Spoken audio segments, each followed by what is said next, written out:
बघा मगाशी आपण बघितलं की कोणत्याही शब्दाच्या शेवटी व्ही कधीच येत नाही. व्ही कधीच येत नाही. तसंच आणखीन एक अक्षर आहे जे. काय अक्षर आहे?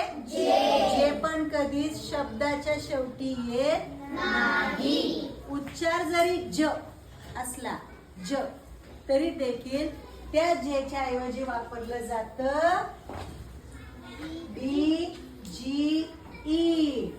काय वापरलं जातं? ज वापरला जात नाही. असे शब्द आज आपण बघणार आहोत. हा शब्द सगळ्यांच्या ओळखीचा आहे. काय लिहिले वाचा? काय? ब्रिज म्हणजे काय? बरोबर. बघा ब्रिज ज पाहिजे होता. ज आला का जे? त्या जागी काय घेतला? समजते मला काय म्हणायचे? जे जरी ज उच्चार असला तरी लिहिला जात नाही. पुढं एज. Very good. एज म्हणजे कडा. जज. जज करतो ना आपण एखाद्याच्या बाबतीत न्याय निवाडा करणे, त्याला जज म्हणतात. फ्रीज.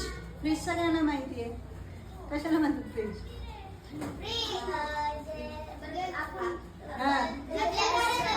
आपल्या घरात असतो थंड वस्तू ठेवण्यासाठी किंवा टिकवण्यासाठी. बरोबर सादिया? त्याला म्हणतो मराठीमध्ये शीत कपाट. फ्रीज नाही म्हणत. शीत कपाट म्हणजे फ्रीज.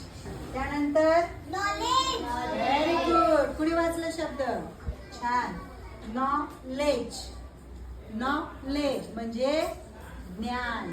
नॉलेज म्हणजे काय? आणि शेवटचा प्लेज म्हणजे काय? प्रतिज्ञा. जी आपण सकाळी म्हणतो ना भारत माझा देश आहे, त्यालाच इंग्लिश मध्ये म्हणायचं प्लेज म्हणजे प्रतिज्ञा. इंडिया इज माय कंट्री आपण इंग्लिश मधून बोलतो ना तसं. आलं लक्षात तुमच्या? जे